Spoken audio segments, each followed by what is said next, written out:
Dream of the Red Chamber, Chapter 6. So let's start with Baryu, after that very famous dream sequence. Right, where the goddess Jingwan basically gives him the talk, the facts of life, celestial edition. And he wakes up. The text says, Oma, confused, disoriented. Yeah, feeling like he's lost something. And he's sort of mulling over how his nurse, Kunishi, called his name in his sleep. It's a subtle callback to the dream's content. It's all quite internal, dreamlike. But then it becomes very, very physical. That's where Shannon comes in. Ah, yes, Shiren, one of his principal maids. She's helping him get dressed. Routine morning stuff, tying his sash. And her hand brushes against his thigh, and she feels it, that ice-cold wet patch. And her reaction is instant, right? She jumps back. Shock. Fight, even. Understandably. But Bayu's reaction is also telling. He doesn't really panic. He doesn't apologize. He just blushes deeply. And pinches her hand. It's an immediate assertion of a new dynamic, isn't it? A shared secret, a new kind of intimacy. And the text is careful to point out that Shiren isn't naive. She's a clever girl. Right. A couple of years older than him. And crucially, she's gradually understood the affairs of people. So she puts two and two together pretty fast. The dream, the goddess, this physical evidence. Instantly. She blushes too, understands the significance, the secrecy required, and she doesn't dare push it. Not there, not then. It shows her position, really. Her cleverness is, it's immediately put in service of protecting him, managing the situation for him. Exactly. Yeah. Understanding the master's secrets is part of her role, almost a form of job security within that structure. The dual moment, though, comes a bit later, when they're alone. Yes, when she's helping him change his clothes privately. That's when he confesses. He tells her about the dream. Tells her the details, the affair of clouds and rain that the goddess taught him. He needs to process it, maybe even brag a little. And then? The action. The text says he forces Yiran to practice the lesson. Okay, now, that word forces, that obviously jumps out at a modern reader. It sounds like coercion. It does. And we can't just brush that aside. But the source immediately provides let's say, the internal justification within that specific social world. Which is absolutely key to understanding this. The text says Yiran doesn't see it as crossing the line too. Why not? Because the matriarch, Jiamu, his grandmother, had already basically assigned Yiran to him, designated her as his future. Concubine. Right. So in that system, her body, her future, was already earmarked as belonging to him, to the household's needs. There wasn't really a line for her to define or defend in that context. It's chilling, but it's the reality the source presents. The author isn't necessarily endorsing it, but describing how that system operates. Her consent is just irrelevant to the structure. He's essentially claiming an asset that was already allocated to him, just, a bit ahead of schedule. And this secret act, this trial run, it changes things between them fundamentally. Deepens the bond, for sure. He starts favoring her above the other maids, and she, in turn, becomes even more devoted. It secures her position. So inside the mansion walls, even this potentially problematic act is contained, sanctioned by the existing structure, and actually reinforces the internal hierarchy. That's the privilege, isn't it? What? Consequence-free access, defined by proximity to power. The system protects its own. And understanding that insulated privilege, that's exactly when the narrative has to pivot, right? To show what lies outside that bubble. Precisely. The author even sort of flags it as a narrative problem. How do you even start to tell the story of this place? The Rongo Mansion has, 300 or 400 people? Yeah, and daily life is that tangled hem. Just chaos. No clear thread, no thani. So to find a starting point, you have to zoom out, way out, to this. Tiny household, smaller than a mustard seed. The absolute opposite. Small, poor, struggling, but connected. Just barely. And that connection is how we meet the other side of this story. The desperate side.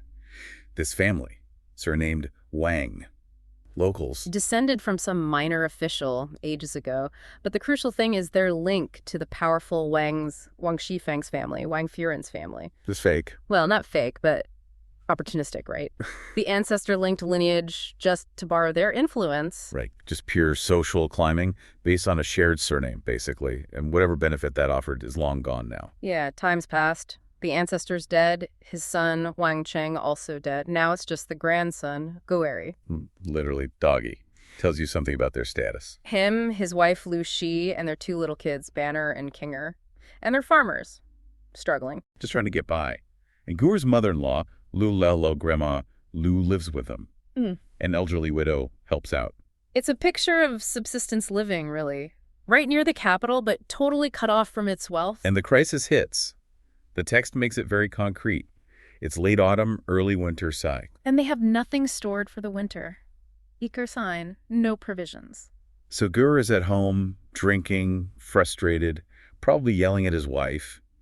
You can feel the pressure building. It's the polar opposite of Bayou's world of easy comfort. And Laolao steps in. She's clearly the practical one. She calls him out a bit for drinking and not managing money when he had some. But then she says something really telling about wealth. What's that? She points out they live near Chang'an, the capital, and she says, money is everywhere. Wow. It only lacks someone to grab it. Which sounds almost hopeful, but from their position, it's just highlighting the brutal unfairness of it all. It's right there, but totally out of reach for them. Because they don't have the means to grab it. Gur gets this immediately, right? Oh, yeah. He mocks her. You want me to go steal it? And then he lays out the problem. I don't have relatives collecting taxes or friends who are officials. Connections. It always comes back to connections. For the poor, it's not networking, it's survival. So Laolao, being the strategist she is, comes up with a plan. A desperate long-shot plan. Based on that old shaky family link. Exactly. Let's go appeal to our relative, the second young lady of the Wang family. Who is now the incredibly powerful wife of Jia Yin, Jia Erlaoe in the Rongguo mansion, Wang Shifeng. Laolao apparently met her once, a long time ago. And she starts building this picture of her. She says she's very quick, hospitable, not stuck-up tree. She's basically crafting a persona that makes the trip seem less terrifying, maybe. Building up their courage. And she adds another layer, sentiment. She argues Wang Shifeng is older now and known for being incredibly charitable. Playing the charity card. Loves to help the poor. Pity the old. Yan. Appealing to her public image. It's all they have to go on, really. And the desperation behind it all comes out in that absolutely devastating analogy she uses. Oh, the one about the hair. Yeah. She says, look, if Wang Shifeng shows just a tiny bit of goodwill, pulling out one of her tiny hairs is thicker than our waists. Ugh. That image it hits hard. Their entire family's physical substance, their waists, is worth less than a single strand of hair from the rich relative's head. It perfectly captures the unbelievable gulf in wealth and worth. It reduces them to almost nothing.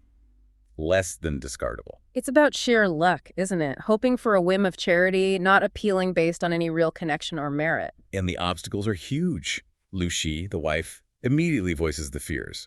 Our shabby clothes, our faces. We look poor. We are poor. And how do we even get past the front gate? The guards, the servants, they probably won't even announce us. That's a very real barrier. The layers of servants protecting the inner sanctum. But who's motivated? Gur. The text says he's driven by fame and profit. He is a potential payoff. So he pushes Laolao to go, since she's the one who supposedly met Wang Jifeng before. And Laolao's response is just dripping with fear and realism. That famous line. The Marquis's gates are deep like the sea. She knows how vast the distance is socially. She even asks, what kind of thing am I? It's complete self-negation almost. So they need a tactic. Just showing up isn't enough. Gur's idea again. The entry strategy. Take the grandson. Banner. Why the child? Kids can sometimes get you past barriers adults can't. Maybe seem less threatening. And don't go straight to the main house. First, find a senior retainer, Zhu Rui. The Regent. Someone whose family served the Jias for generations. And crucially, someone whose family knew Gur's father back in the day. So it's leveraging a child, an old servant connection, and the dodgy lineage claim. It's a whole package. Social maneuvering at its most desperate. And Laolao, she finally agrees. She decides to just go for it. Sacrifice this old face. Just try her luck. And her final justification is almost heartbreaking. Even if they get nothing, no money. She'll have at least seen the world, seen how the other half, or rather the other 0.01%, lives. That alone would make her life feel worthwhile. Wow. Just witnessing that level of wealth is framed as a life achievement for her. That's the depth of the desperation as she sets off. Laolao's first visit. That first incredibly high-stakes journey into the enormous world of the Rongguo mansion. Right. She's this humble, older woman from the countryside. bringing her little grandson, Banner. And her only real leverage is this kind of long-lost family connection. And, just desperate hope for some help. Yeah, this source material, it's just a masterclass in navigating social structures. It really is. It throws the extreme wealth of the Jia family into sharp contrast with her genuine poverty. So the moment Lu Laolao actually arrives, the intimidation factor is just huge. It's physical, isn't it? Totally. She gets near the main gate, the Rong Fu Daemon.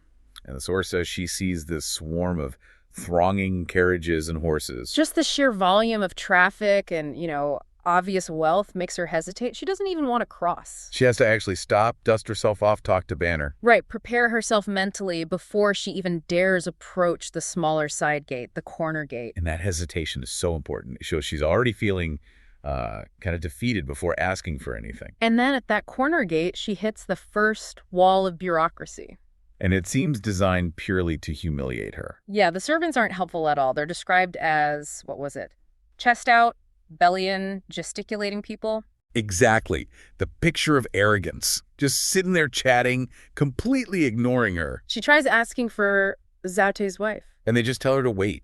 Way over by the wall, like she's contaminating their space. It's pure degradation. But what's the point of being that petty? Why not just tell her where to go? Well, it's about maintaining that status difference, isn't it? Yeah. They need to show that even they, the minor gatekeepers, are leagues above her. Enforcing the privilege mode, basically. Precisely.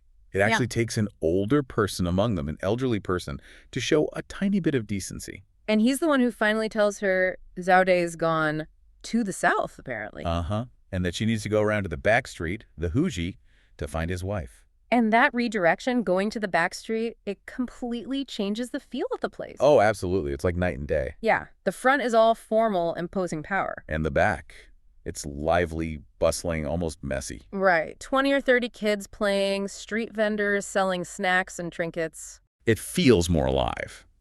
And crucially, it's where the real access seems to be. But even finding the right person in the back is tricky. It's not straightforward. No, she has to ask kids for directions to Zudama.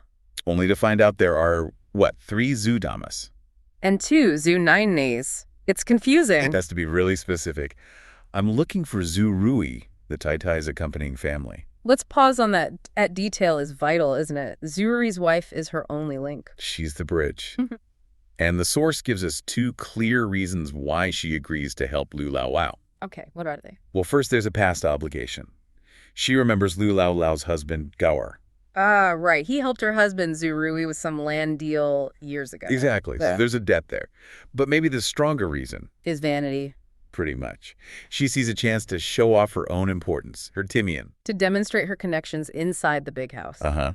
She wants to leverage this situation to make herself look good. And it's not like Lu Laolao's request is a total surprise either. No, the text says Zhu Rui's wife already guessed a few parts of her intent. So she knew Lu Laolao was probably there to ask for money, just from the way she mentioned wanting to pay respects. It's transactional right from the start, even if it's veiled in politeness. And it's Zhu Rui's wife who drops the crucial piece of intel. The most vital piece, really, that the Tai Tai, the official mistress, isn't really running the show anymore. Right. The day-to-day power, the real control, belongs to someone else. Lian Nainai, also known as Feng Nisi, or Wang Shifeng, Tai Tai's niece. And this is where the hype train really leaves the station. Zhu Rui's wife builds her up massively. Oh yeah, she paints this picture of Fengji young, under 20, beautiful, incredibly capable. But the core thing is her mind, right? No less than 10,000 tricks of the mind. That's the quote. And supposedly so sharp with words that 10 eloquent men couldn't out-argue her. Wow, so she's like a managerial powerhouse, a master of admin and, well, manipulation. Absolutely. But there's one catch, one flaw mentioned. What's that? She's too strict with the servants. Ah, so powerful, brilliant, maybe beautiful, but also uncompromising and potentially harsh. Exactly. That sets the stage perfectly for Lu Laolao's upcoming audience. She's about to face someone formidable. And because Fengji is so important and busy, there's this sense of urgency. Yeah, they're literally racing against the clock. They have to catch her before her noon nap, the Zongju. Or before she gets tied up with official household reports, the Hushi. So in this world, timing isn't just about being polite. No, it's everything. It dictates whether you even get seen at all. So Lu Laolao is first put in a waiting room, the dining. Uh-huh. And there she meets Pinger. Fengji's top maid, right. Her confidant maid. Yes, and the description of Pinger is meant to floor Lu Laolao and the reader. Silk and satin all over, adorned with gold and silver, beautiful as a flower. It's dripping with wealth. And the shock works. Lu Laolao immediately assumes this is the powerful lady she's supposed to meet. She calls her Gu Nai Nai, thinking she's Fengji. Until she hears Zirui's wife call her Ping Gunyang. And that's the moment of realization. This stunningly dressed woman is just the maid. That tells you everything about the wealth gap, doesn't it? It really does. The trusted staff here are wealthier than anyone back in her village. It's a profound culture shock. And the sensory overload just keeps building when she finally gets into the inner room. Oh yeah, the moment she steps inside the main hall. Bam. This wave of perfume hits her face, a scent so strong and unfamiliar she can't even identify it. She feels like she's floating, as if in the clouds. And the things in the room, so bright they're dazzling the eyes, making her dizzy. It's the architecture of intimidation, like you said, using luxury to disorient and assert power. And nothing represents that alien luxury more than the Western clock. Ah, the clock. That's such a key detail. She sees this weird cabinet of ziadzi hanging on a pillar. With something swinging inside, like a steel yard weight. And it's making this strange noise, gedang, gedang, which she compares to sifting flour. She has no frame of reference for it. It's completely foreign technology. She's just staring at it, baffled. And then suddenly it chimes. Dang! Followed by 8 or 9 more strikes. Which must have scared her half to death. It's the sound of modernity, of the West, crashing into this aristocratic Chinese world. And for an outsider, it's baffling, maybe even magical or frightening. And it signals Fengji's arrival, her control over time in a way. Right next to this technological wonder, though, is the evidence of staggering waste. Oh, the waste is just heartbreaking. Yeah, they're clearing away this lavish meal. 2 people carrying out a table. Still piled high with dishes, still full of fish and meat, the text says. Barely touched. And this sight, this casual display of uneaten luxury, is what triggers her grandson, Banner. He asks for meat. Just a raw, honest reaction from a hungry child. It's scarcity confronting obscene abundance head-on. And Lu Laolao panics. She hits him. It's such a low point for her. Her poverty, her desperation, just laid bare. And it's right after that incredibly raw emotional moment that she's finally brought before the woman who controls all this wealth and power. And the setting for the audience itself is just dripping with calculated opulence. Big red curtains, carved spittoons, gold-flecked cushions. Yeah, pure luxury. And Fengji herself, she's dressed richly, but also practically, almost like she's ready for business. That autumn sable hood, the pearl headband. But sitting there, powder-skinned and radiant. And notice her first actions, or lack thereof. Right. She doesn't rush. She's just casually stirring the ashes in her hand stove with a little copper poker. Doesn't accept the tea right away. Doesn't even look up immediately. It's all about control. She waits. Then she slowly asks why Lu Laolao wasn't brought in sooner. Which shows she's aware of everything, dictating the protocol, not just reacting. Putting Zhu Rui's wife in her place slightly. And when she finally does greet Lu Laolao, it's with this beaming smile. A face full of spring breeze. Pure performance. And she immediately chastises Zhu Rui's wife for not bringing Lu Laolao straight in. But not because she actually cares, right? It's to show Lu Laolao that she, Fengji, controls access. Exactly. She is the gatekeeper, the one you have to get past. Her actual words are just masterful, too, managing status so carefully. She does this push and pull, doesn't she? Yeah. Lu Laolao apologizes for not visiting sooner. And Fengji flips it, saying basically, well, if you shun us, people might think we're the ones looking down on you. Wow. So she makes Lu Laolao's poverty and inability to visit sound like Lu Laolao was neglecting them. It forces Lu Laolao to reaffirm the Jia family's high status, while Fengji appears gracious. It's brilliant manipulation. And then she immediately downplays their wealth. Right. Calls it just an old, empty frame. Uses that proverb, even the court has 3 branches of poor relatives. Which acknowledges Lu Laolao's poverty, yes, but frames it within the context of their high status they're connected to the court, even their poorest relatives. It maintains the distance. She never lets that barrier fully drop. Never. She tells Zhu Rui's wife to go check if the Tai Tai is free. But only if she's free. Confirming Fengji is still the necessary intermediary. You have to go through her. She's successfully managed the entire encounter to position herself as the indispensable manager, the one whose approval is needed for anything further. Laolao, or we can just call her Laolao, maybe. Yeah, Laolao works. Yeah. She shows up with her little grandson, Banner, and they are in dire straits. I mean, the text says no food, winter's coming, it's bad. Real desperation. Absolutely. And the way they even get to Chifeng says a lot. They're led to her quarters, but it's not like they can just walk in. No, there are gatekeepers. Right. The request first has to go up the chain, filtered through Zurui's wife, to the top dog, the matriarch, Mrs. Jia. And what does Mrs. Jia say? Does she just hand over some money? Not at all. The message that comes back is fascinating. Mrs. Jia basically says, look, I know who they are, sort of. The connection is super distant, just a shared surname from way back, an old official link. They haven't been close. So technically family, but barely. Barely. And here's the kicker. Mrs. Jia says, treat them kindly, sure, but the actual decision on what to give or if to give anything, that's entirely up to Jifeng. Ah, okay. So the decision lands squarely in Xifeng's lap. Exactly. The instruction is literally, let the mistress decide for herself.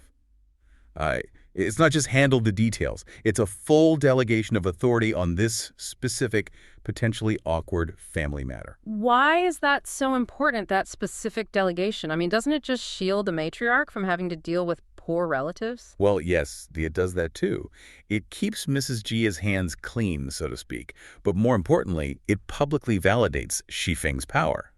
It makes her the active gatekeeper for the family's purse strings, at least the discretionary ones. So she's not just managing the household accounts. She's deciding who gets what, even when it comes to charity or family obligation. Precisely. Authority is one thing, but the discretion to act, that's where the real day-to-day power lies.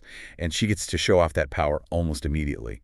But not with Laolao first. Right, there's an interruption, isn't there? Someone else shows up. Yes, just as poor Laolao was trying to work up the courage to make her plea, which must have been incredibly difficult and embarrassing, in walks Jia Rong. Okay, and who is Jia Rong? He's Xifeng's nephew, from the other main branch of the family, the East Mansion, and he's the total opposite of Laolao.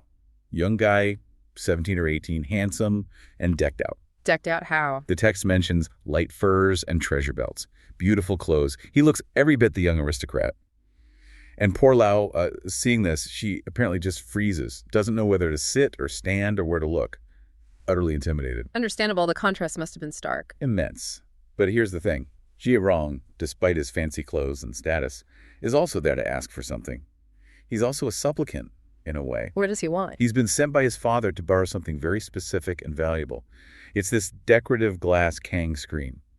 A Kang is that heated brick platform bed, common in northern China. So like a fancy room divider for the bed platform. Sort of, yeah. Decorative screen. And this one was special, a gift to Feng. It wasn't just some random item. It was a known, precious object. Okay, so he needs a favor. How does Xifeng handle him? Does she just say, sure, nephew, take it? Huh? Not even close. It's actually shocking how she treats him. It's an immediate power play. First, she just flat out denies him. Denies him? Just lies? Pretty much. She says something like, oh, that screen, sorry, I already gave it away. Whoa. Why do that? Isn't that risky, messing with her own family network like that? He's an important nephew, right? It is risky, but it's all about setting the price. Before she grants anything, even to family, she makes them work for it. She makes him understand who's in charge. So what does Jia Rong do? Does he just leave? He can't. His father sent him. He's terrified of going back empty-handed, so he has to humiliate himself. The text says he actually half kneels. Half kneels. In his fancy furs and belts. Right there. And he has to sort of laugh nervously and beg her, explaining his dad will basically skin him alive if he fails. It's pure performance of submission. Only then she agrees. Only then. But even when she agrees, it comes with a threat. She says, fine, take it. But if you scratch it even slightly, watch your skin. So the favor is granted, but under duress, almost. Okay, so he gets the screen, but he had to grovel first. Wait, it gets better or worse, depending on your perspective. The real dominance move comes next. What happens? She tells a servant to go fetch the screen. Jia Rong is relieved, obviously, probably heading for the door. And she calls him back. Calls him back. Why? Just to make him wait. He comes back, stands there, and she just ignores him, sips her tea. The text says she drifts off like she's lost in thought. For a noticeable amount of time, just leaves him standing there in silence. Oh, that is cold. Maximum power move. Exactly. It's the ultimate display. Control over time and access is almost more potent than control over the object itself. She's showing him, and Laolao, who's witnessing all this, that his status means nothing when he needs something from her. He operates on her schedule. And only after making him sweat does she finally let him go. Yeah, eventually she just dismisses him. Says something like, okay, you can go now. Come back after dinner. I've got company, meaning Laolao, and I don't have the energy to deal with you right now. Wow, so she used the presence of the poor relative as an excuse to dismiss the rich one after humiliating him. It's brilliantly layered. She's established her absolute authority over her supposed social equal. Laolao saw the whole thing. She saw the price of asking Shifen for something, even for insiders. Okay, so the stage is perfectly set now for Laolao's actual plea. Jia Rong is gone. Shifeng has just performed absolute power. How does Laolao approach it now? She must be even more nervous. Oh, visibly nervous, the text implies. But she has to try. She starts explaining their situation again. No food, the cold weather setting in, no real way to make a living. Yeah, as the phrase used, like no proper means. And she tries to connect her grandson to Shifeng right Yes, now. in her nervousness, she kind of fumbles and calls Banner your nephew, which is a huge social error. Because Jia Rong is the real nephew. Exactly. That term has a specific status meaning here, but Jifene, she just cuts through the awkwardness, doesn't even let her finish the rambling explanation, just says, quite efficiently, I know already. Still maintaining that control, that air of knowing everything. Totally. But she does show a bit of basic courtesy. She orders someone to bring food for them, noting that Laolao probably hadn't eaten all day. A small kindness, but noticeable after the Jia Rong display. Yes. But then, before she actually gives any money, she does something else important. She gives a little speech. A speech? About what? Justifying why she can't give more, essentially. She explains that even big, wealthy families like the Jias have their own problems, their own difficult places, as the text puts it. Stuff that outsiders wouldn't believe. The even we have troubles line. Managing expectations. Precisely. It minimizes the perceived ease of the gift she's about to give. It subtly reminds Laolao that this isn't just effortless wealth being tossed around. It's coming out of a budget that supposedly has its own pressures. Okay, so after the justification comes the actual aid. What does she give? She offers 20 taels of silver. 20 taels. How much is that, roughly? Is it a lot? For Laolao's family, it's a fortune.